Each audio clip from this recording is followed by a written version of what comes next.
Bueno, pues empezamos. No habiendo nadie por aquí, arranco. Como os decía al principio, es imposible sintetizar en una conferencia una vida de 60 años y un reinado de 30 y tantos. Entonces, he elegido unos aspectos de Alfonso X que tienen directamente que ver con la ciudad de Toledo, pero también que tienen que ver directamente con una serie de mitos y una serie de verdades que tenemos asumidas, que hemos venido arrastrando durante tiempo, sin ningún tipo de constancia documental ni evidencia documental, y tienen directamente que ver con esa faceta del rey sabio, que es lo que quiero contaros. No me da tiempo a hablar de la guerra, no me da tiempo a hablar de su obra científica, no da tiempo a hablar de su obra política, de gobierno, legislativa, porque es inmensa, Pero me interesa sobre todo, lo que me gustaría contar es esa vinculación con Toledo, diría reciente, y quiero que entendáis esto. Nos enfrentamos a un centenario. Los centenarios siempre corren y corremos el riesgo de caer en discursos demasiado autocomplacientes y demasiado positivistas y excesivamente ensalzatorios. Y no deberían ser eso. Deberían servir en gran parte para revisar los planteamientos, revisar fuentes y publicaciones y actualizar lo que sabemos de cualquier personaje histórico. Y este centenario nubla por completo 2 centenarios que la ciudad no ha celebrado y no va a celebrar. Y terminaré con ellos y empiezo con otro. No hemos celebrado el centenario de San Román, que es, sin lugar a dudas, la iglesia más impresionante que tenemos en Toledo. Única. Un ejemplo de todo lo que es el proyecto cultural de Alfonso X y de Jiménez de Rada, consagrada en junio de 1221. Se nos ha pasado. Y no vamos a celebrar un centenario que podíamos celebrar el año que viene, que es el de otro rey, toledano, que empieza a reinar en el año 822, Abderramán II. Es un rey musulmán. Y en la historia de Toledo no cabe todo el mundo. En las visitas hemos empezado y empezaremos el lunes por la galería de retratos que tenéis en la sala paralela a esta, en el lateral de aquí. Hay una galería. ¿La habéis visto? La galería de retratos, ¿lo conocéis? Donde están todas las ventanas de cristal. Es importante entender, es una galería de hombres ilustres. Es la galería que tenía el cardenal Lorenzana decorando su biblioteca, que bebe de ese hilo de galerías de retratos de hombres ilustres que, según las crónicas de la antigüedad clásica, se decía que tenían bibliotecas como la de Alejandría, que otras bibliotecas ya en el Renacimiento y en Italia continuaron pero sí incorporando hombres ilustres, rara vez mujeres, a el espacio semipúblico muchas veces de los libros. Las bibliotecas no eran únicamente donde se almacenaban libros impresos o manuscritos, sino que también eran espacios de trabajo, eran espacios de préstamo para unas élites. Vamos a hablar todo el tiempo de élites, no penséis que hablo, la historia de los reyes no es la historia de los pueblos. Y en esa galería de hombres ilustres del siglo XVIII hay 30 retratos, pero toda esa colección de retratos son 80 retratos aproximadamente, muchos están sin exponer. Gran parte de ellos los pinta Dionisio Palomares, que dedica uno de esos retratos a su padre, que era un funcionario, alto funcionario, vinculado a la corte y al servicio del cardenal Lorenzana. En esa galería nos vamos a encontrar personajes como Alfonso X. He empezado ya y no sé si he hecho bien o no. ¿Sí? Porque no se ve. Vale. Y como he empezado así un poco atormentado y atropellado, he pasado la diapositiva. Me llamo Felipe. Encantado. Yo sí, perfectamente. Sí, perfectamente. No os preocupéis. Sí. Si va el PowerPoint. Aprovecho y bebo.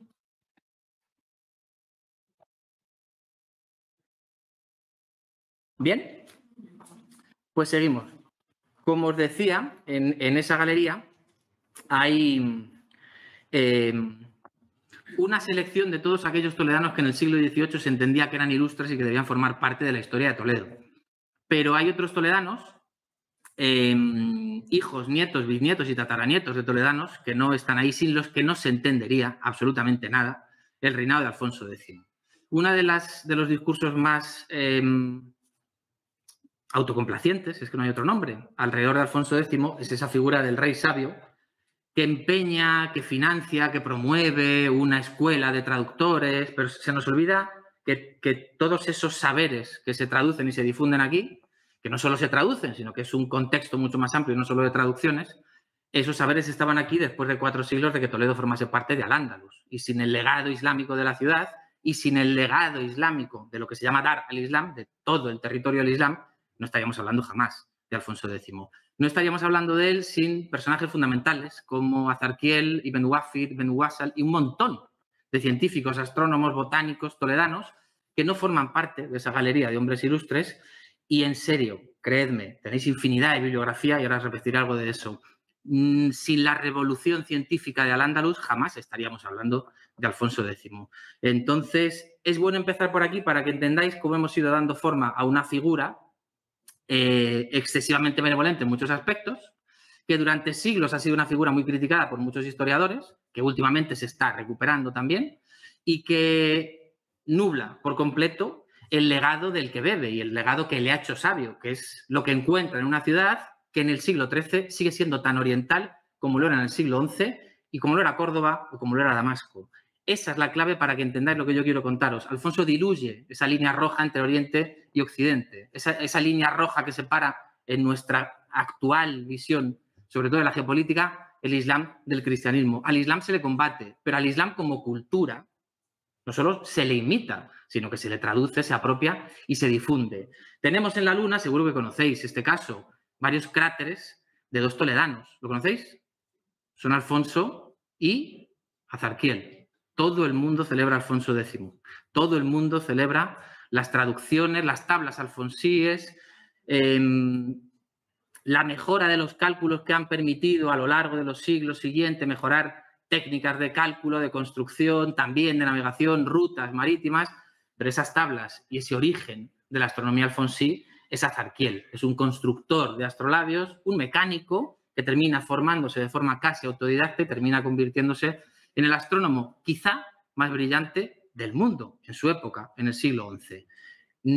Sin eso, no veis aquí donde están Alfonso y Arzachel.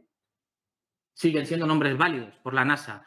Esta nomenclatura, por cierto, surge del siglo XVII, sin ningún tipo de complejos, con una visión mucho más cercana a Alfonso que a nosotros muchas veces, es Giovanni Battista Riccioli, un jesuita, quien por primera vez consigue hacer un mapa de la Luna y empieza a nominar, era una nomenclatura de la Luna que todavía se mantiene. Un jesuita que no entendía que hubiese barreras religiosas en la ciencia y que entendía que la astronomía no tenía padres ni madres, sino que era una cosa de herencias, traducciones y continuidades, que eso es lo que quiero que entendáis también.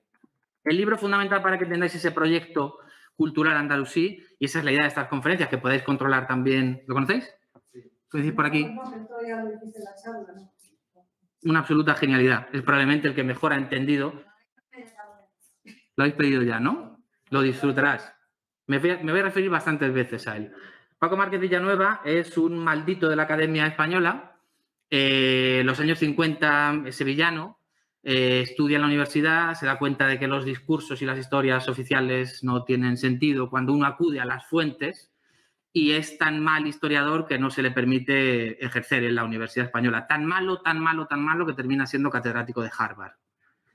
Paco Márquez Villanueva es el tipo al que hay que volver siempre, siempre, siempre, sobre todo para este tipo de temas. La herencia de Alfonso, que es la que él estudia y la que sirve de base para todo esto, es difícil pero a la vez próspera. Alfonso hereda un reino en expansión. Por primera vez, por las conquistas de su padre. Él ha participado también en el avance por Jaén, Córdoba y Sevilla, las conquistas Fernando III. Alfonso continuará posteriormente conquistando Murcia. Castilla se duplica prácticamente. Es un reino que se convierte en el doble de lo que había sido anteriormente. Un reino que duplica también los tributos y que duplica también las posibilidades de polémicas y de revueltas, porque se hace no ingobernable, pero sí difícil de gobernar. Pero también se da cuenta de que es un reino sin élites intelectuales, un reino sin mandos, un reino sin universidades. Hay estudios en Compostela, él convertirá el estudio de Salamanca en una universidad. está en Palencia un avance universitario que no recibe financiación suficiente y terminará casi desapareciendo por inanición, Alfonso se alejará de esos focos y sabrá que lo que tiene que hacer es fundar en Sevilla unos estudios de árabe y de latín, porque sin ese recurso al árabe no habrá acceso a algo que él quiere apropiarse y que sabe que puede. Y esa es la clave de todo esto. Por primera vez sabe que hay mimbres suficientes para hacer de Castilla pionera, vanguardia de algo.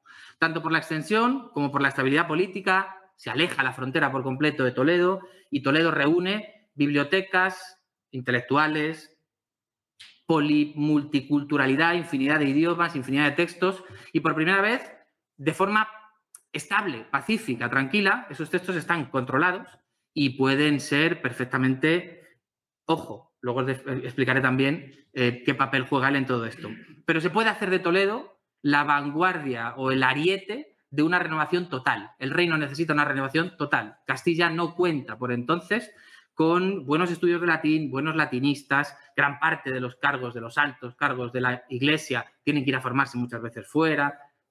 Hasta el siglo XI, de hecho pronto y mal, hasta la conquista de Toledo por Alfonso VI, la cultura había avanzado poco, tal cual la había dejado Isidoro de Sevilla. Y Alfonso sabe y es consciente de que controla un reino que puede renovar por completo.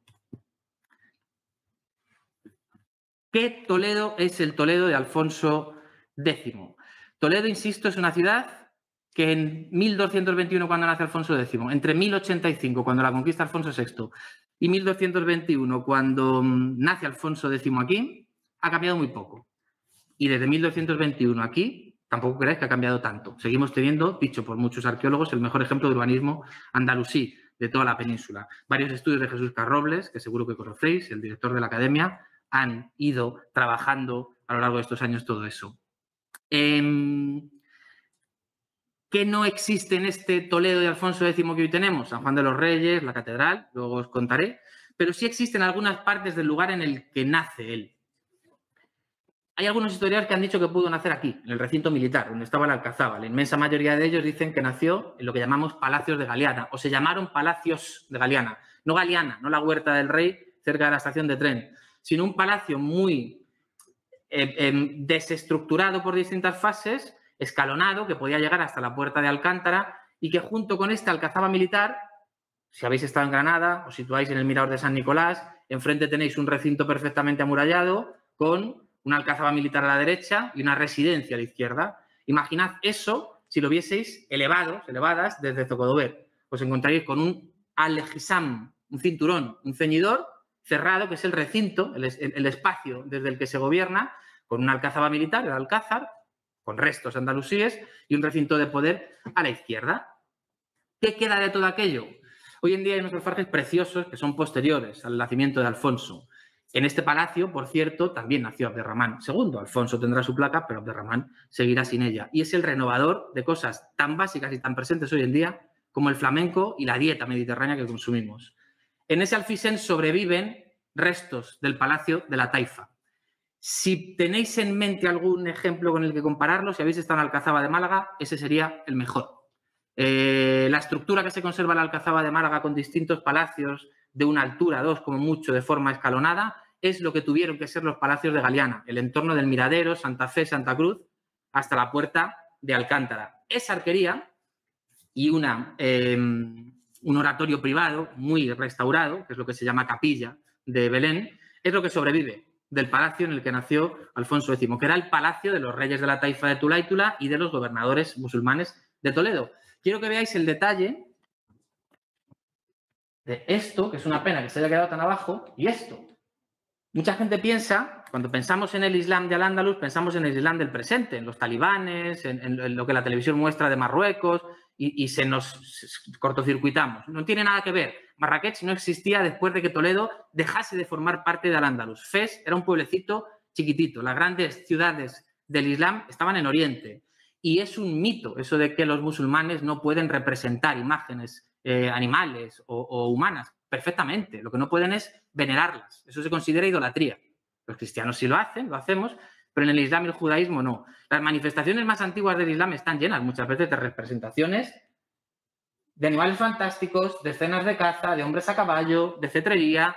Solo tenéis que volver a Granada, a la Sala de los Reyes, recientemente restaurada, y ver cómo en todo el techo de esa Sala de los Reyes hay una galería gigantesca de retratos de los propios sultanes nazaríes. En el Islam está completamente prohibido representar la vida. O sea, perdón, adorar, venerar, pero no representarla. En ese palacio donde nació Alfonso X, con esos pocos restos que se conservan, tenemos una buena muestra.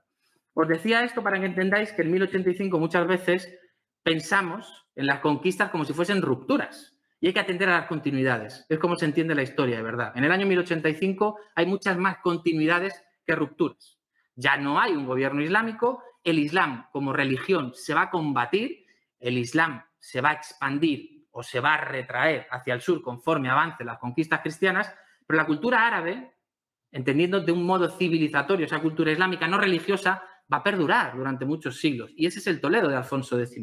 Lo que tenéis, lo que nos queda todavía, toda esa zona del Alficén, con el puente de Alcántara, restaurado, pero se conserva entonces, la puerta, toda esta zona de las murallas, lo que seguro que habéis estado atentos, atentas, que ha salido hace meses de los restos de la muralla que en el siglo X reconstruye Abderramán, parte de las murallas y de las puertas, como la puerta del Cambrón del siglo IX, siguen siendo las murallas de Alfonso X. ¿Qué podéis leer y qué encontráis aquí en la biblioteca? A día de hoy todo esto de Al-Ándalus está viviendo, afortunadamente para los estudios sobre Al-Ándalus, un debate apasionante entre dos figuras fundamentales, que son Emilio González Ferrín y Alejandro García San Juan. Reducido a la mínima expresión, Emilio González Ferrín niega la conquista y la invasión del 711. Alejandro García San Juan, basándose en fuentes numismáticas, epigráficas, la defiende. Eso está generando una vuelta a las fuentes, una vuelta a los orígenes que está poniendo patas arriba todo lo que hasta entonces sabíamos de ese momento, del siglo VIII. Es un debate académico, no nos interesa. El caso es que en el siglo VIII nadie lo discute, Al-Ándalus es una realidad. Y ellos dos son ahora mismo los más cercanos a los estudios más actualizados de todo eso. Para el caso de Toledo, aquí en la biblioteca tenéis los estudios de Susana Calvo Capilla, que es quien mejor ha estudiado la arquitectura, mezquitas, palacios del Toledo de los siglos X y XI. María Crego también es una buena historiadora que ha dejado de hacer carrera académica, que publicó la tesis sobre el Toledo Omeya, Julio Porres, pero son lecturas mucho menos actualizadas. Todas las publicaciones en la revista Tula y Tula tienen esas actualizaciones hasta hace 20 años que dejó de publicarse, de Susana, de Juan Carlos Ruiz Souza, de María Crego y de quienes han estudiado ese Toledo andalusí.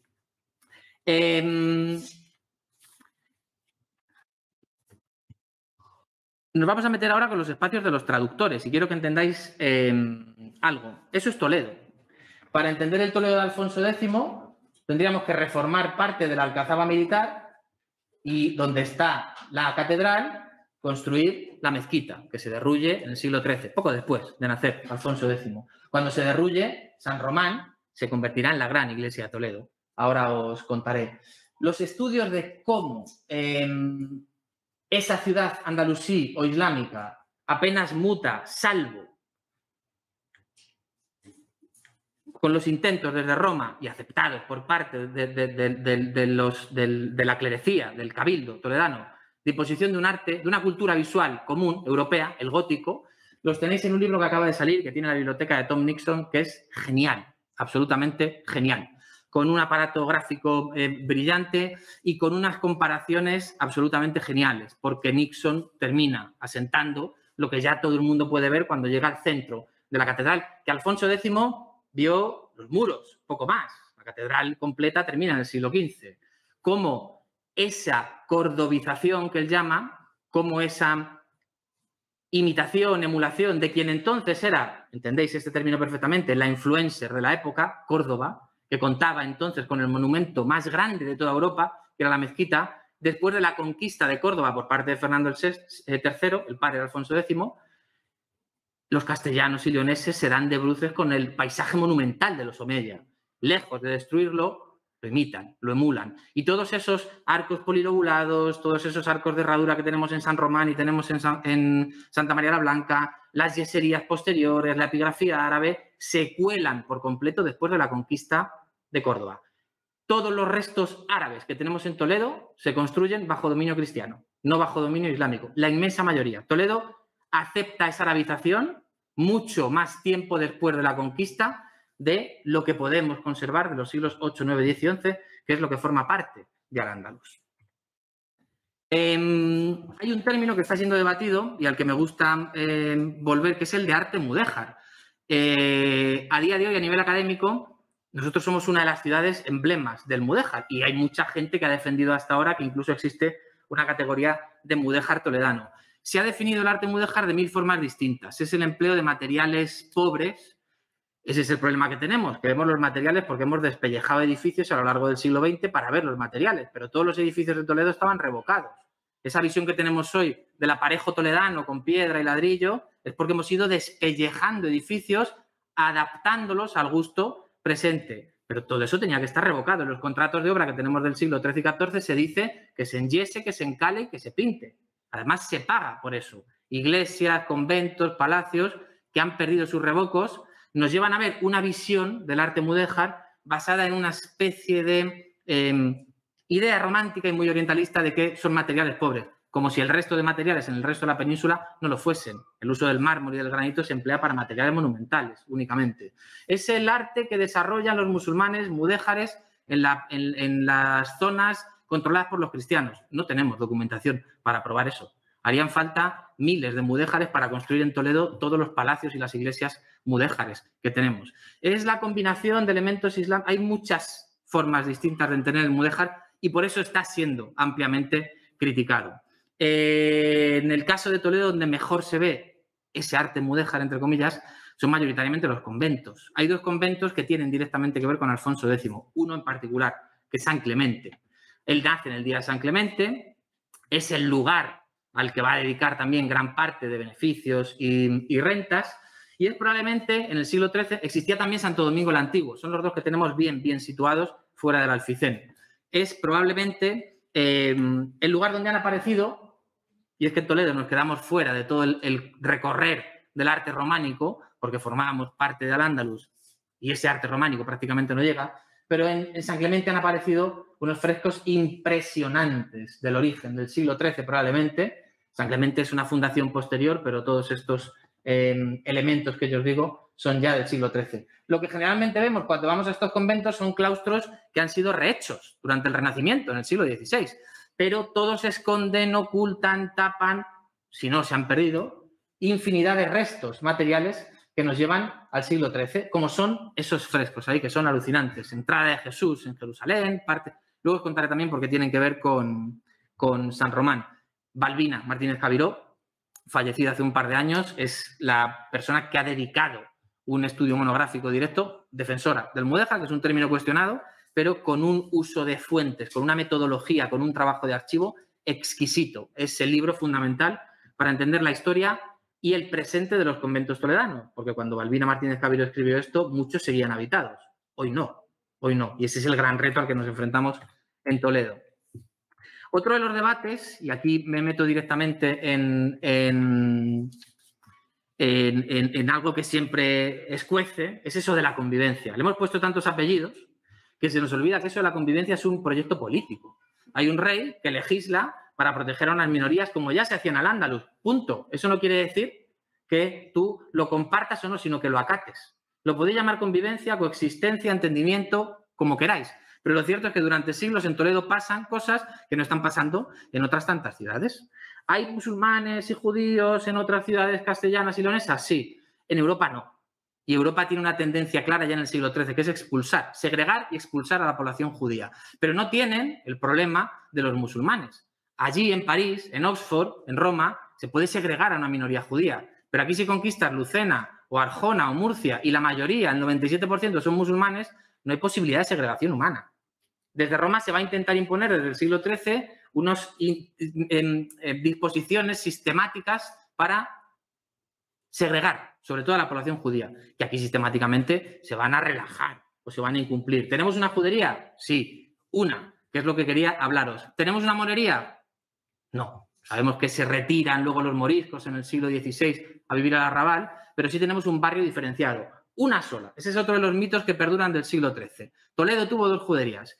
Pilar León Tello, ya en los años 70, contó que era un error, que han mantenido otros autores en Toledo, por un problema de transcripción. Cuando las tropas de Enrique de Trastámara asaltan la Alacaba, uno de los barrios de la única judería, por un error de transcripción, el Alacaba, la Alacaba derivó en la Alcaná, con lo cual se interpretó que las tropas de Enrique de Trastámara habían asaltado el barrio comercial de Toledo, la columna vertebral de Toledo que une el zoco con el recinto de poder y la antigua mezquita, sigue siendo la calle Comercio y toda esta la zona de zocos. El Alcaná era toda esta zona comercial antes de que en el siglo XIV desapareciese parte de ello para construir el claustro que tenemos ahí. Hay una calle, que es la calle Sinagoga, puesta en el siglo XIX, que ayuda a confundirnos todavía más. Pero no tenemos constancia documental de que Toledo tuviese dos juderías, salvo ese error de transcripción. La única judería que conoció Alfonso X es la judería que conocéis todos, debajo de Virgen de Gracia, calle Ángel, calle Santo Tomé, hasta el tránsito, el parque de tránsito. Todo el mundo conoce esa zona.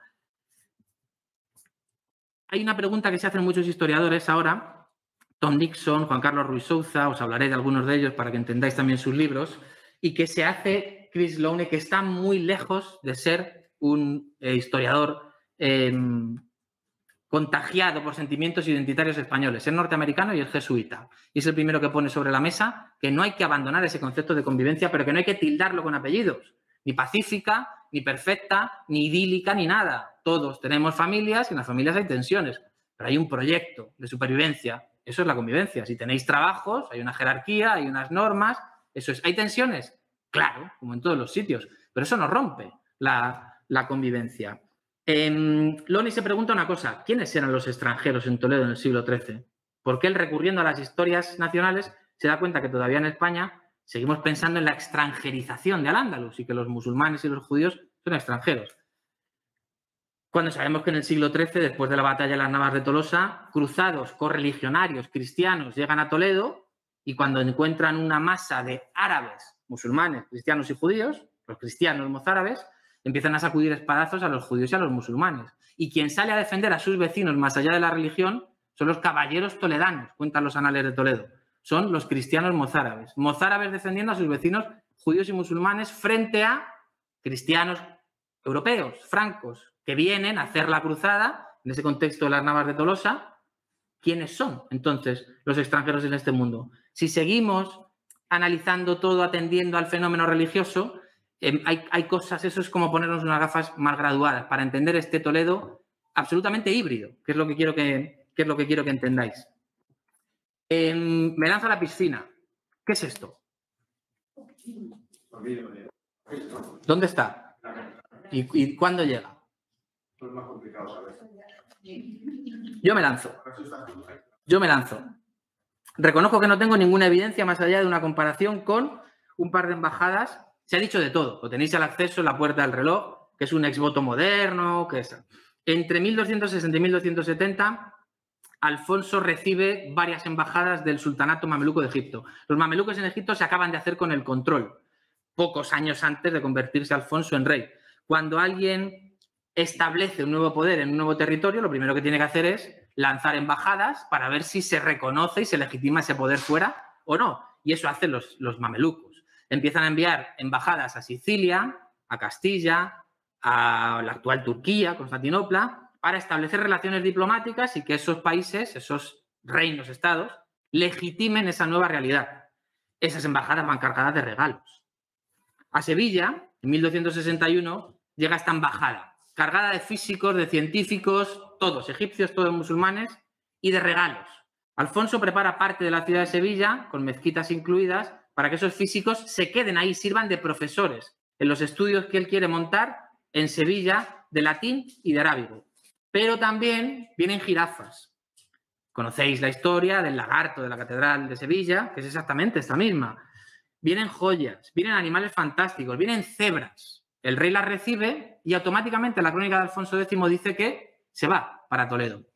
Nosotros no tenemos fuentes para probar que ese colmillo pueda venir ahí, pero solo un estudio de ADN científico de verdad nos podría por lo menos arrojar alguna datación. Y a mí es lo que me gustaría, que alguien en algún momento lo descolgase y pudiese datar el colmillo, porque es muy probable que sea uno de esos regalos de las embajadas mamelucas del siglo XIII que dispersan colmillos, lagartos y animales desconocidos en Europa en distintas catedrales que son las catedrales de las principales ciudades del rey. Esto habla de la majestad del rey. Todo este tipo de regalos, igual que posteriormente los museos, las cámaras de maravillas, lo que hablan es del poder que tienen esos reyes en conexión con el resto de grandes poderes del mundo. Las escuelas de traductores. ¿Por qué escuelas? ¿Cuántas hubo? ¿Cuántos antecedentes conocéis? ¿Dónde estuvo la escuela?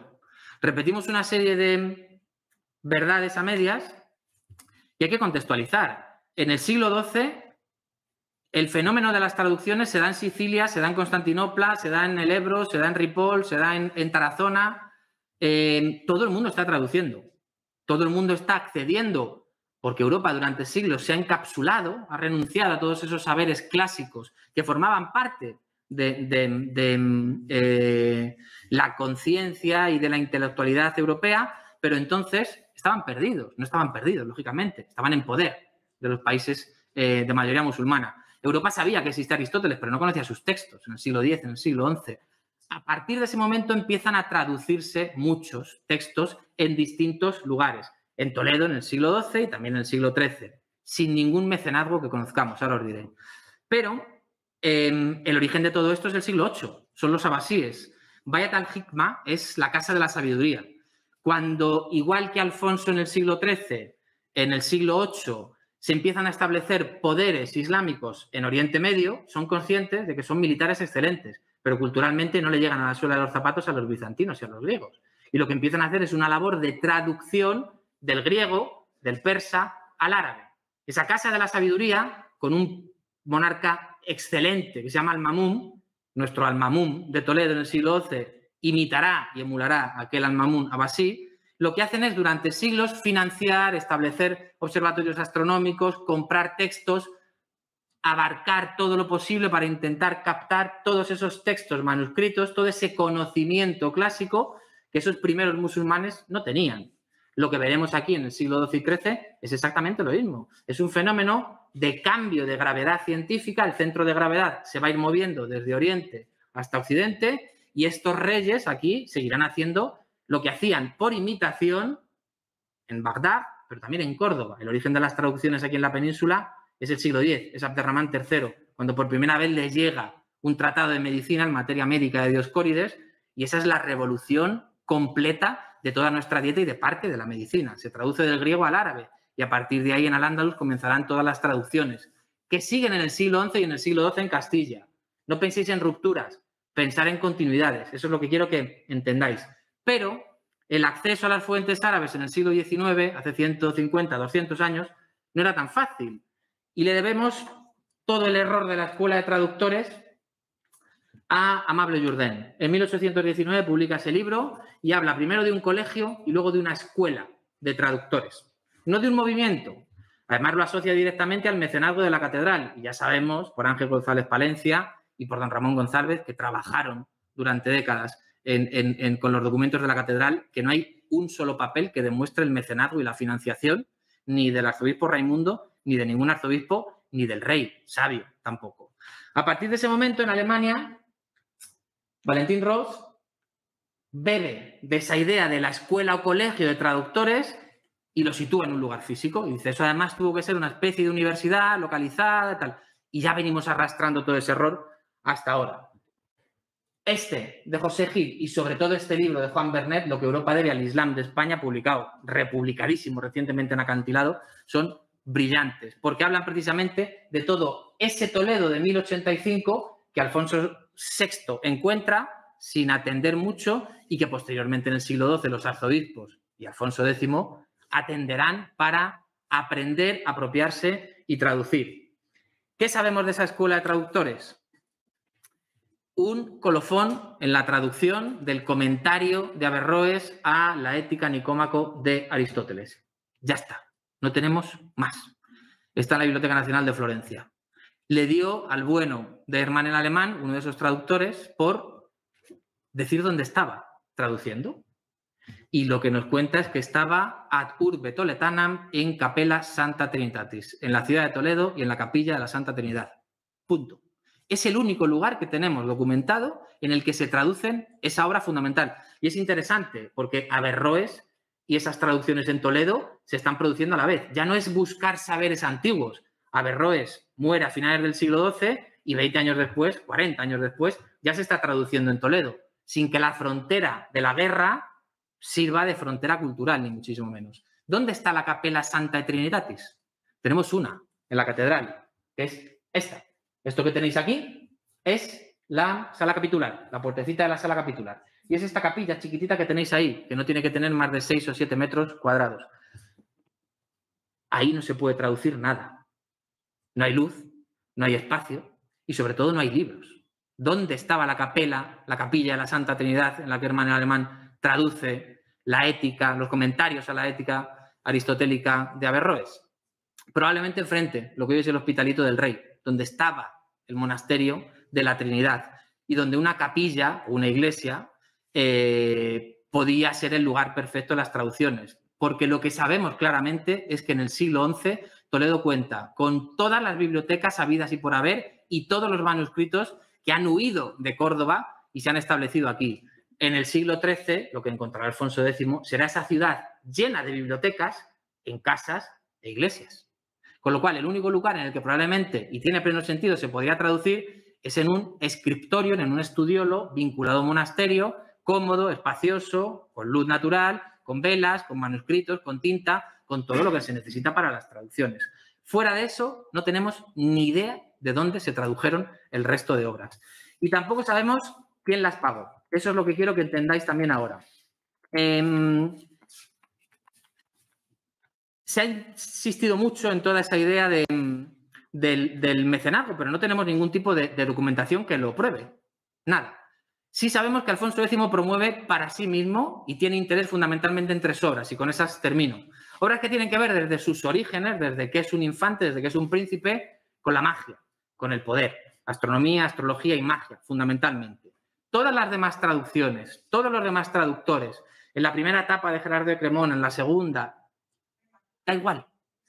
Es probable que ellos pudiesen tener algún tipo de remuneración por parte de la Iglesia, porque muchos van a terminar siendo obispos, siendo beneficiados de la Iglesia, pero no podemos documentarlo. Las dedicatorias tampoco nos hablan de eso y no hay documentación que se genere como un contrato establecido, ni muchísimo menos. Al rey le interesa fundamentalmente 3 tipos de traducciones. Una, la astronomía. Astronomía y astrología van de la mano. El estudio de los astros, el estudio del movimiento de los cuerpos celestes es interesante en tanto que nos permite hacer un mapa del cielo.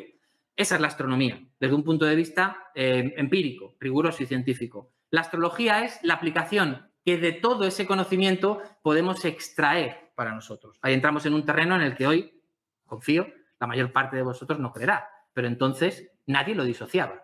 Astronomía y astrología iban completamente de la mano y todo el mundo creía que había que conocerlo para intentar anteponerse, conocer, mediatizar en la medida de lo posible el destino. Si yo sé lo que me va a pasar mañana y eso los astros me lo van a decir, puedo saber si emprendo o no emprendo un viaje, si voy o no voy a la guerra, si pacto o no pacto. Al rey fundamentalmente lo que le interesa es eso. Y eso a día de hoy, pues casi que viene de la mano con algo que llamamos magia y empieza a hacernos gracia. Pero entonces no tenía ninguna. El rey empieza a promover desde antes de su nombramiento como rey, desde antes de su coronación, tratados de magia. Y fundamentalmente uno, que es definitivo, que es el manual de magia y de amuletos, de astromagia, de magia astral, más extendido a partir del siglo XIII, que es el Picatrix, que es un tratado de astrología islámico, que bebe de fuentes griegas y persas, pero que termina compilándose en Al-Ándalus en el siglo X aproximadamente en Córdoba, y cuando Alfonso X se entera, quiere que se lo traduzcan. Y quiere que se lo traduzcan para él. Es una petición personal.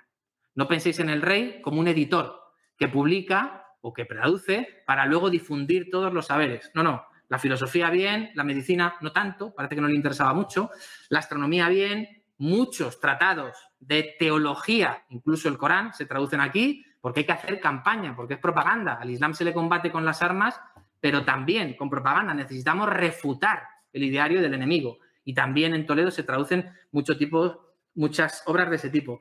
Quiero que veáis esto.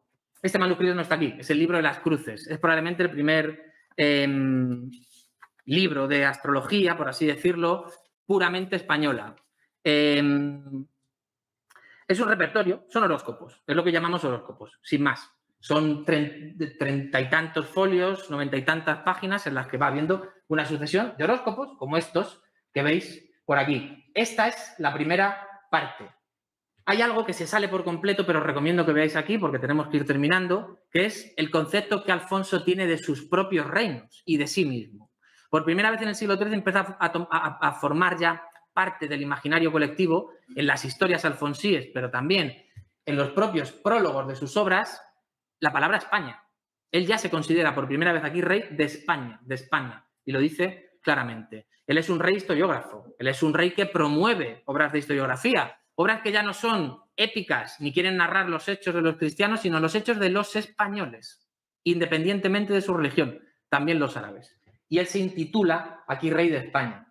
Este manuscrito, traducido en Toledo, pasó a formar parte de la biblioteca del conde duque de Olivares, posteriormente de su sobrino, posteriormente del rey, ahí tenéis su firma. Son plenamente conscientes hasta el siglo XVII de que esto es un manual. Nosotros hoy lo vemos desde un punto de vista erudito, artístico muchas veces, atendiendo a letras capitales y demás. Pero esto es un manual que ha estado funcionando durante siglos como una obra privada, manuscrita, que su poseedor puede acudir a ella con el fin de adquirir poder. La magia, fundamentalmente, es eso, o era entendida como eso, es lo que llamaban, o se entendía como el señorío de los planetas al que todo rey o todo ser humano, sabio, con un conocimiento previo, que este tipo de libros facilitaban, podía acceder. El libro quizá más interesante, para terminar, y que más vincula el proyecto, el concepto cultural alfonsí con Toledo, es el Mirray, Kitab al-Mirray, el libro de la escala de Mahoma. Se pensaba, el libro narra un pasaje a partir de una sura del Corán que narra el ascenso de Mahoma a los cielos, montado en un caballo, acompañado del arcángel Gabriel, narrado en primera persona, es el propio Mahoma el que va narrando eso, va recorriendo lo que llamamos la escatología, el más allá, pasea por el cielo, pasea por el infierno, lo describe. Es un homenaje a los sentidos. Vosotros imaginad que esa limitación del arte gráfico en el Islam hace que los textos sean infinitamente más ricos y que, por tanto, la imaginación despegue en sus autores y despegue también en todos los que lo leen. El Mirray, encargado por el rey Alfonso, que se intitula Rey de Romanos, estaba compitiendo por el imperio, le salió mal, pero se intitulaba así durante un tiempo, rey de Castilla, de Toledo. Ese Kitab al-Mirray, la élite cultural cristiana pensaba que era un libro de máxima autoridad y respeto en el Islam, porque estaba narrado en primera persona. Hoy sabemos que no. Hoy sabemos que es un libro popular, de piedad, que le acercaría a los libros de mística, de visiones cristianas de los siglos posteriores. Pero es interesante que Alfonso traduzca para sí este manuscrito sin intención de que trascienda. Pero a la vez otros traductores que están por aquí sin ningún tipo de contacto con el rey, como la mayoría, en este caso Bonaventura y Siena, coge ese ejemplar y lo traduce al francés y al latín. A partir de esas traducciones, la escala de Mahoma el-Mirray se extiende por toda Europa. Si leéis la Divina Comedia, lo que estáis leyendo es el Mirray. La visión de los cielos, de los infiernos, del más allá, de la muerte, de cómo va a ser la condena, de qué dragones van a salir, de cómo va a ser el juicio final, es el Mirray. Y esa visión, entended que el Islam es una religión abrámica, que todo parte de un origen, es el judaísmo y el Antiguo Testamento, posteriormente el cristianismo nace de ese contexto y el Islam continúa con todas ese tipo de creencias. Ese tipo de visiones se van a extender por Europa, entendidas de forma muy heterodoxa, pero cercanas al cristiano que las sabe leer perfectamente, porque no le están hablando de nada que no conozca ya. También se notan en parte en San Román. San Román es el proyecto visible de Jiménez de Rada. Jiménez de Rada es la mano derecha de Fernando III, el padre de Alfonso X. Es el arzobispo de Toledo. Jiménez de Rada es quien promueve la batalla de las Navas de Tolosa, quien hace de la batalla de las Navas de Tolosa una batalla más de la primera cruzada que llega aquí. Por primera vez, cruzados europeos se vinculan a los ejércitos castellanos y leoneses para combatir a los musulmanes. Arrasan con ellos. El promotor de esa campaña es Rodrigo Jiménez de Rada, navarro, un tipo que no es de Toledo, pero tiene su retrato ahí en la galería de retratos. Habrá que definir qué es ser toledano y qué no lo es, para ver quién entra y quién no entra. Rada promueve esa batalla, arrasa, extienden la frontera hasta el norte de Jaén, alejan la guerra de Toledo y es un decidido militante antimusulmán, es el arzobispo de Toledo. Jiménez de Rada también es el promotor de esta imitación de la mezquita de Córdoba, que es San Román. San Román se empieza a construir cuando Córdoba prácticamente está conquistada. Si entráis, sus arcos, sus decoraciones, los colores que tiene la arquería, es como una mezquita de Córdoba. Jiménez de Rada va a escribir también una obra para Alfonso X, que es De Rebus Hispaniae, la historia de los hechos de los españoles. Por primera vez en esa historia, que durante siglos va a ser la historia más leída, se le dice al joven rey, esto es tu reino. Fenicios, cartagineses, godos, romanos, árabes y castellanos, no musulmanes.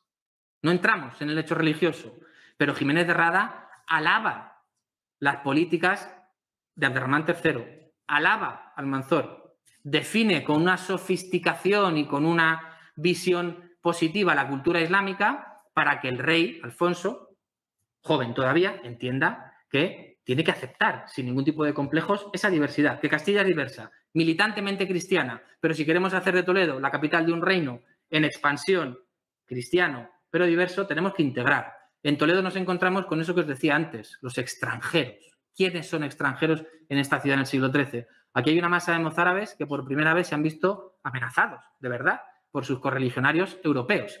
Los choques entre esas dos religiones generan tensiones y el arzobispo y el rey saben que tienen que, si no poner paz, intentar que se integren. San Román es eso. Os vais a encontrar con representaciones de santos y obispos procedentes de Francia. Cluny, Cister, todos esos referentes de esos cristianos que vienen de fuera tienen sus imágenes en San Román, pero también los santos obispos mozárabes, Isidro, Lorenzo, para que todo el mundo tenga una representación. Jiménez de Rada tiene claro que hay que volver a los orígenes, y los orígenes son el Antiguo Testamento.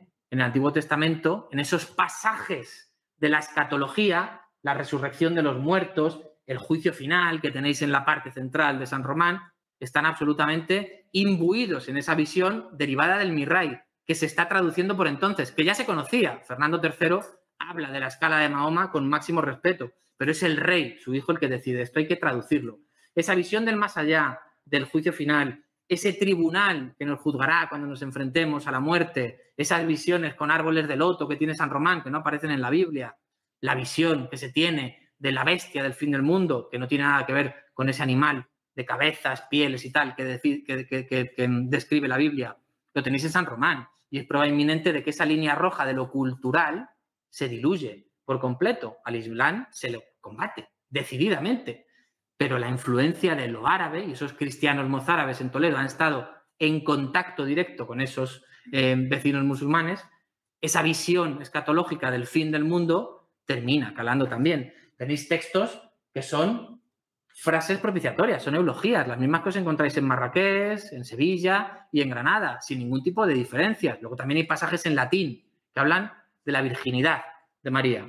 Pero todo eso es San Román, una iglesia, entonces la mayor de todas, en la que Jiménez de Rada y posteriormente Alfonso X, en esa iglesia referente de Toledo, mientras que la catedral se estaba construyendo, intentan integrar, plenamente conscientes de que la cultura castellana es muy limitada por entonces, se nutren de todos esos saberes, de todas esas manifestaciones, de esa cultura visual, también del poder árabe, para hacerla llegar, hacerla propia, hacerla suya. Esa es la clave. Tenéis estos libros, el de Juan Carlos Ruiz Souza, Reyes y Prelados, y este, que mal se ve, Al-Ándalus, Paradigma y Continuidad, de la Cátedra Al-Ándalus, de la Fundación Tres Culturas, que son probablemente los más actualizados para explicar esa reinteriorización que dice Juan Carlos Ruiz Souza de Castilla a finales del siglo XIII y en el siglo XIV. Cómo Castilla se mueve con un pie en Al-Ándalus y con otro pie en Europa en ese momento de cambio y de frontera. Termino con esto y vuelvo a la galería de retratos. En el siglo XV, las historias más leídas seguían siendo las historias publicadas por Jiménez de Rada y posteriormente por Alfonso X, la historia de España y de Rebus Hispania, la historia de los hechos de los españoles. Esas historias rompen con la tradición historiográfica clásica, latina e ibérica, y por primera vez se van alejando de hechos épicos sin documentar y se van acercando a una visión mucho más integradora de lo que han sido los pueblos. ¿Por qué? Porque lo que pretenden es que la historia sirva como un revulsivo identitario. Puedo ser rey de un reino o de varios reinos distintos, pero necesito una cohesión. Una historia común es eso. Jiménez de Rada empieza a promoverlo. La historia de Alfonso X es y no es la de Jiménez de Rada, pero forma parte de ese contexto. Necesitamos historias comunes. Necesitamos historias que aglutinen, que peguen todos los sentimientos de los distintos pueblos, minorías étnico-religiosas de la península, y tenemos que escribirlas. En ese contexto de integración tiene sentido todo lo que os estaba contando de aceptar sin complejos la historia de el Toledo islámico, de Al-Ándalus y todos esos saberes científicos. Sin complejos tampoco, en el siglo XV, toda esa herencia es referida aquí, que ya siento que no podéis verlo. Es la Princeps de Copérnico, la primera edición de Revolutionibus Orbis, el libro en el que plantea algo que ya se sabía, pero por primera vez se imprime, se difunde, y Copérnico lo hace al final de su vida porque sabe que lo mata. Establece que el centro del universo no es la Tierra, es el Sol, y es el planteamiento más cercano al sistema heliocéntrico que hoy tenemos. En el prólogo, Copérnico hace un alegato de humildad y va reconociendo todo lo mucho que debe a todos quienes antes que él han trabajado para cartografiar el sistema solar y establecer los cálculos, medidas y las observaciones más certeras hasta entonces. Quedaba todavía Galileo, 100 y pico años después, con un telescopio genial que aumentará todo eso, pero hasta entonces Copérnico es la base. En ese prólogo reconoce que no hubiese hecho nada sin Arzachel y sin Alfonso. Las tablas alfonsíes, los cálculos que Alfonso establece a partir de los cálculos que encuentra en Toledo, que son los cálculos astronómicos, que son el primer mapa, por así decirlo, más o menos certero, recordad, para aplicarlo también astrológicamente, es lo que Copérnico, 4 siglos después, sigue reconociendo. Terminaremos este centenario y yo espero que nos sirva para renovar bastante los planteamientos que conocemos del rey, pero a mí me encantaría que por lo menos lo cerrásemos siendo plenamente conscientes de que no son inocentes y que una galería de retratos tan importantes a atender a quien está como quien no está, y tan importantes a atender en este tipo de centenarios, ¿por qué celebramos unos y no celebramos otros cuando sin el siglo IX o X no estaríamos hablando ni muchísimo menos de Alfonso X ni de ninguno de los traductores? Gracias, ha sido un placer. Es tiempo de preguntas, si queréis. No sé si tiene que venir alguien o no. ¿No hay nadie por ahí de la biblioteca? ¿No? ¿Ah, sí? No te había visto. Pues tenemos un ratito para algunas preguntas. Sí. Perdonad si no se ven bien las imágenes, disculpa si necesitáis alguna. Tenéis... aquí me podéis escribir, www.tulaitola.com, o pedís mi correo aquí y os mando lo que queráis. Igual que los libros, todos están aquí, en la Biblioteca Regional, en la sala de Castilla-La Mancha o en el Salón General. Cuéntame. Cuando has dicho que los edificios municipales estaban encalados, ¿te refieres a la parte interna y externa, ambas, o solamente a la interna? Que si estaban encalados o revestidos en los interiores. Exacto. No, a ver, o sea, es que no sé si has dicho que estaban encalados solo en el interior o también en el exterior. Todo. ¿Cómo está tu casa? Por fuera el ladrillo. Ladrillo hoy a lo mejor de este visto, así chiquitito, pero tú te imaginas que son ladrillos de 6 agujeros terribles, los dejásemos a la vista. Eso se tapa. Todo se encala, todo se reviste. O sea, por fuera los edificios eran blancos, no como de ladrillo. No, no tiene por qué ser blanco, ¿eh? Se manejaban colores. Si te vas fijando todavía, incluso la catedral, cerca por la calle Cardenal Cisneros, todavía mantiene revestimientos. Todo lo que veas ladrillo, había partes que se podían dejar a la vista, pero la inmensa mayoría de lo que vemos, ese aparejo toledano que llaman, que son esas hileras de ladrillo con los sillacitos de piedra, eso estaba encalado completamente. Pintado, enyesado, encalado. Ahí... O sea, por ejemplo, la iglesia de Santiago de Balabar estaba encalada por fuera, totalmente. Y creo que además ahí se conservan revestimientos originales. Tendría que verlo, porque además Santiago tiene una suerte y una desventaja, claro, es que no sufre. Es la única iglesia prácticamente de Toledo que no sufre ningún arrebato renacentista de estos por rehacer capillas ni nada. Es la que mejor se mantiene. ¿Y cuándo se decide quitar ese encalado? Primero se terminan perdiendo y a partir del siglo XIX terminamos despellejándolos. Sí. No te quedes con lo del calado, es revestidos. O sea que muchas veces tenían colores. Si miráis cuadros, yo me manejo mal con los pintores del siglo XIX, pero sé que hay pintores en el Prado, pinturas en el Prado que están en depósito y podéis ver desde la página web, en las que hay muchas vistas de Toledo y vais a ver zonas como las de Santa Isabel, otras zonas que están pintados, los edificios, que tienen color, los edificios. Si te vas fijando en muchos de ellos, sobre todo por las partes altas, el otro día pasaba subiendo de casa por la calle Aljibes. Si tú te metes por la calle Aljibes, por la parte baja, solo ves aparejo toledano. Pero si te fijas por la parte alta, no el edificio, el catastro, sino la parte detrás del convento, vas a ver cómo arriba se ven todavía todos los revocos, muchos imitando ladrillos. Acaban de restaurar la bajada a Carmelitas, desde la calle La Plata. Había un andamio ahí. Si os fijáis, en la parte alta se mantiene hasta la fecha del revoco, 1690. ¿Y qué sentido tenía hacer el revoco de ladrillo? No, pintarlo de ladrillo. Se pintaba como el convento de las capuchinas.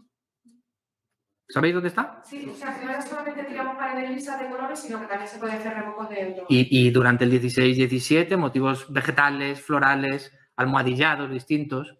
Sí, sí. Y lo otro que te quería preguntar es cuándo se empieza a utilizar el término España, porque has dicho que con Alfonso X ya se habla de España. Él se intitula Rey de España. El nombre de España o Españas es una derivación, si no me equivoco, que empezamos a ver ya en ese momento, 11, 12. Tendría que verlo yo, porque no lo sé. Lo que sí está claro es que quizá no significaba lo mismo que significa hoy, ni abarcaba los mismos territorios que abarca hoy. Entonces era el reino de Castilla. Sí, pero muchas veces también hablan de las Españas. Sí, también en la Edad Media hablan ya de las Españas, no es una cosa solo del 16, 17. Pero los reyes no se intitulan ahí, Alfonso X ya da el paso ese de rey de España. Sí, aparte se intitula también emperador, rey de romanos y tal, que nunca llegó a serlo.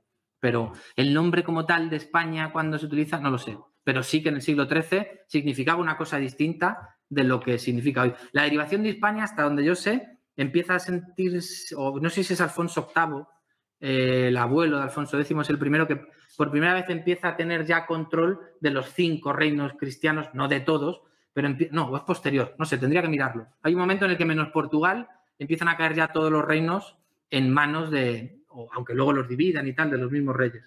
Y a partir de ahí, el nombre de España como tal empieza a dar forma a eso que hoy llamamos España. Nada, cuéntame. Gracias por la conferencia. Quería hacer una pregunta que sale un poco del tema de Toledo, que es en relación con el castellano como lengua. Alfonso X es el unificador del castellano. Yo había entendido, quería saber tu opinión, que fue por un motivo fundamentalmente crematístico, por el tema de impuestos, por coger dinero, por aprovechar. Claro, la península ibérica en ese momento era una serie de reinos y cada uno tenía su propia financiación y este rey, evidentemente, unificó. Quería saber tu opinión, si esto es cierto, es mito, no sabes. Pues yo me voy a Paco Márquez Villanueva. Paco Márquez Villanueva dice que no tenía otra cosa mejor. Si hubiese tenido una élite con un latín fuerte, podía haber hecho del latín la lengua del gobierno, en las partidas, la lengua de la historia, la lengua de la ciencia. Pero que al no contar él pone los ejemplos de lo que pasa en las escuelas de Compostela y de Palencia. Saliendo ya del siglo XIII al siglo XIV, hay gran parte de los miembros del cabildo que ni siquiera saben escribir su nombre. Entonces, no teniendo un rival fuerte como pudiera ser el latín, la política de Alfonso pasa por aceptar el vernáculo, el castellano, el romance, como vehículo de un proyecto integrador y compartido, desarabizar toda la cultura y castellanizarla. Sí, no había leído los motivos que tú dices. Bueno, tenéis una conferencia y supongo yo que vendrá Inés Fernández Ordóñez con los actos del centenario, que es probablemente la persona que es de la Real Academia de la Lengua que mejor conoce desde un punto de vista lingüístico el proyecto cultural de Alfonso X.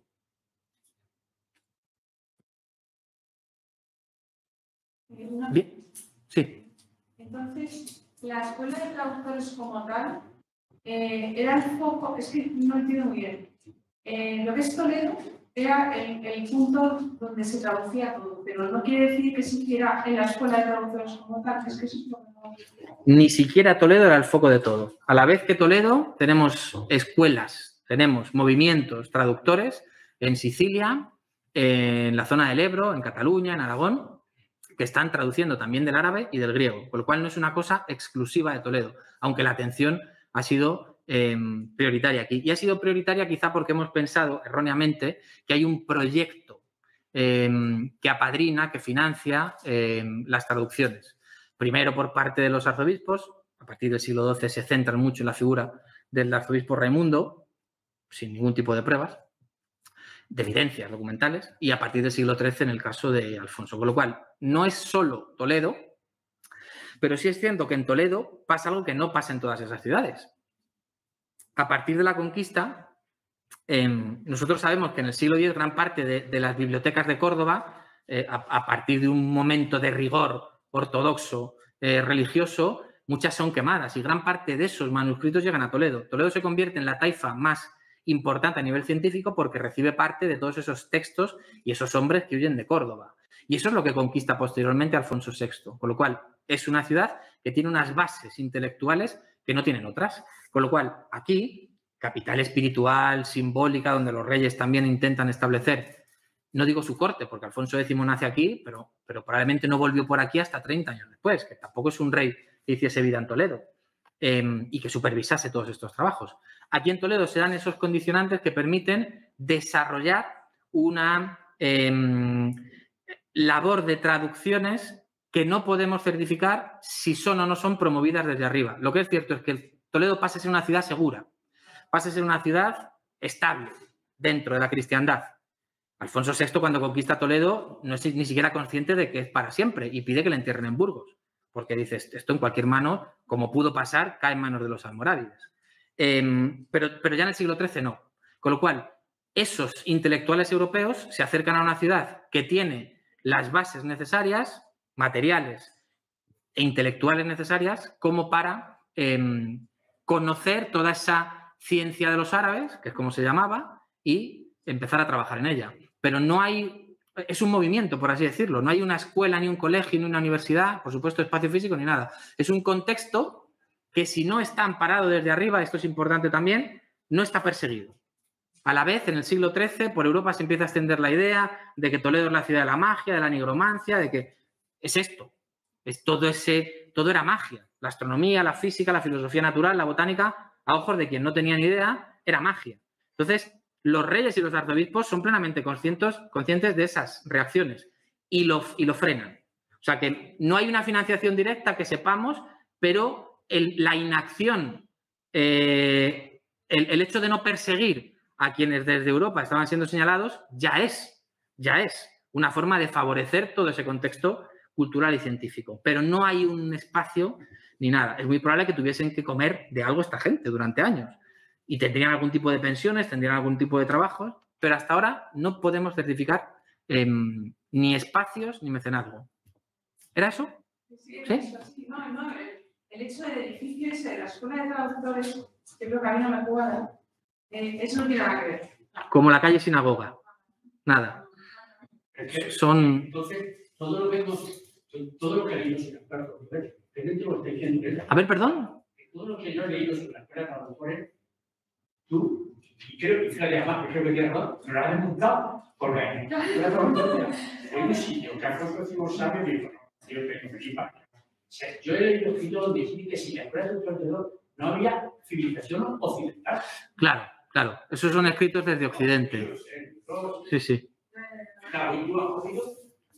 Hay que ser conscientes de que el siglo XIII es el siglo en el que Europa se nutre de todos esos saberes. Todos los traductores añaden, estudian. Gerardo de Cremona se convierte en maestro y a partir de ahí muchas veces se ha dicho que los traductores también son maestros. Uno pudo serlo y quizá era la excepción. De los demás no tenemos ni idea. Pero hay que ser conscientes de que todo ese contexto es mucho menos original que el Toledo del siglo XI, donde se están construyendo clepsidras y relojes de agua. En el 10, en Córdoba y Benfirnás, vuela y establece unos sistemas de planeamiento que luego son los que Da Vinci... O sea, la originalidad de aquello con esto es gigantesca. Pero claro, la visión eurocéntrica y occidentalista de todo eso hace que se pase de puntillas sobre una realidad. El siglo XIII es mucho menos genuino y mucho menos original que el siglo XI y siglo XII, cuando la mayor parte de la población de la península era musulmana. Sí, pero por eso tenemos que renovar todos estos planteamientos. Juan Vernet, lo que Europa debe al Islam, es un catedrático del CSIC, genial. Yo creo que incluso ha muerto ya, porque era muy mayor la última vez que yo lo vi. Está todo ahí. O sea, por no entrar en todo el desarrollo científico, matemático, trigonométrico, algebraico, que debemos y todavía aprovechamos en arquitectura, en sistemas de navegación, en los GPS, en los algoritmos de las redes sociales, todo eso tiene un origen indo-persa islamizado, que luego aquí se traduce. Pero no hay mucho más después de eso. Pero sobre todo olvidar lo del el lugar establecido, que eso es uno de los grandes mitos arraigados aquí. ¿Juan? ¿Cómo ha dicho Juan? Vernet, V-E-R-N-E-T. Lo que Europa debe al Islam. Lo voy a ir pasando por aquí. ¿Alguna más? Sí. Cuéntame. Has dicho antes que en el siglo XIII, no, perdón, que hay cordobeses que se vienen al reino taifa de Toledo porque es muy potente y tiene mucha fuerza. Pero es que no entiendo si Córdoba se reconquista en el 13 y Toledo en el 11, ¿por qué los cordobeses a Toledo? Otro de los términos que no hemos tocado es el de la reconquista, que también está más que cuestionado. Sí, pero claro, es que no da para mucho esto. Sí, hablar de reconquista a nivel académico es peliagudo, porque no se entiende una guerra de 8 años en la que se conquistan ciudades como Madrid que no existían. Uno puede reconquistar lo que nunca, ni siquiera, no es que fuese tuyo, es que ni siquiera lo habías perdido. Pero Córdoba, Al-Ándalus tiene hay etapas. Nace como un gobierno del caos en la primera mitad del siglo VIII, se establece como un emirato y a partir del siglo X, Abderramán III establece un califato, se autoproclama califa. A partir de ahí, una autoridad que os suena, que es Almanzor, unas corrientes rigoristas, ortodoxas, fundamentalistas, que consideran que muchas de las cosas son pecado, dicho de forma un poco pedestre, y empiezan a saquear bibliotecas. Muchos de esos intelectuales cruzan la frontera y muchos de esos textos son recuperados antes de que se quemen y terminan probablemente llegando a Toledo. Si solo atendemos al hecho religioso, pensamos que los musulmanes se quedan ahí porque sí. Pero es que en el siglo XI, siglo XII, lo que hacen los reyes cristianos castellanos es lo mismo que habían hecho antes los andalusíes, dar derechos. Si te va mejor aquí, vente. En el siglo XI todavía Toledo formaba parte de Al-Ándalus. Toledo deja de formar parte de Al-Ándalus en el año 1085. Y en ese siglo XI, en el que después de esa guerra civil, después del califato, la fitna, deshacen distintas taifas Al-Ándalus, todas las taifas compiten entre ellas para ver quién tiene más potencial científico. Militarmente son pobrísimas, porque deja de haber un ejército único califal y hay 20 y tantos ejércitos. A partir de ahí van a ir cayendo unas detrás de otras. Pero culturalmente, desde un punto de vista cultural, empiezan a competir. Son 20 y tantos reyes mecenas que empiezan a apadrinar, como el caso de Toledo, botánicos, médicos, farmacólogos, astrónomos, astrólogos. En el caso... Atraer a los mejores a su taifa, algo así. Absolutamente. Es que te había entendido que huían de Córdoba, te había entendido. Es que muchos huyeron de Córdoba. Siendo musulmana, muchos huyen de Córdoba. Y Toledo, siendo una taifa... Por ese proceso de rigorismo establecido a partir del siglo... Cuando empiezan a perseguir... La ciencia no tiene padre ni madre. Entonces, si tú encuentras un lugar de acogida y un mecenas fuera de un territorio amable, te vas, sin ningún tipo de... No, te vas porque tú estabas en tu ciudad viviendo tranquilamente, pero el clima político de tu ciudad no te permite avanzar. Porque empieza a ver, en el Islam hay una cosa, otro de los libros que podíais leer se llama el Kitab al-Umam, las categorías de las naciones. En el siglo XI aquí, Said al-Andalusí publica una historia de la ciencia, en la que recoge quiénes han sido los pueblos más brillantes a nivel científico siempre. Judíos, romanos, griegos. A partir de ese momento, él lo que deja claro en ese texto es que la ciencia solo tiene sentido si se promueve desde arriba, si hay financiación. Y que Toledo en el siglo XI es vanguardia científica precisamente porque hay un rey como Al-Mamun, porque hay un contexto como la Huerta del Rey y otros observatorios astronómicos que no sabemos dónde estaban, que el rey paga. Porque el rey hace de su corte una corte de científicos. Entonces, si eso no está pasando en Córdoba, me voy donde esté pasando, sin ningún tipo de problemas. Captación de talento, si es que no es nada que sea distinto a lo que vivimos hoy. ¿Alguna más? Bueno, justo era lo que quería preguntar, que te has referido en un momento a la reconquista cristiana, claro, cuando dices, pues explica la reconquista de Granada. ¿Cómo podemos referirnos a este hecho de otra manera? La conquista de Granada. Ah, bueno. Pero es que Granada ni existía. Granada es una fundación del siglo XI. Jaén, Almería, Albacete, Cuenca, Guadalajara, o sea, todos son fundaciones andalusíes. Sí, lo que los godos dejan en el siglo VIII, refugiándose en la parte norte de la península, es un territorio que no se reconoce ya en el siglo X.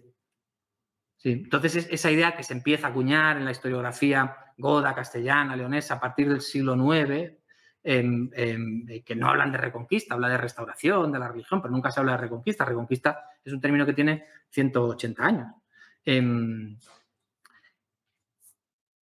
Es una tierra que...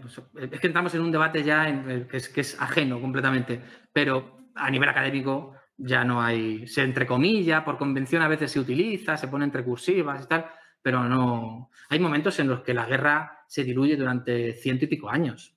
La inmensa mayor parte del tiempo, los principales rivales de los reinos cristianos son otros reinos cristianos y compiten entre ellos por lo que compite la gente, que son recursos, sin más.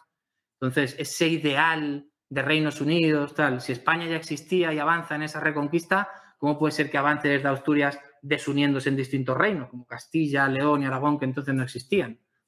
No hay. Hay un libro muy, muy bueno de Carlos Ríos Saloma, que es una tesis doctoral, que se llama La Reconquista, y él va explicando cómo va surgiendo ese mito. Está publicado en Marcial Pons.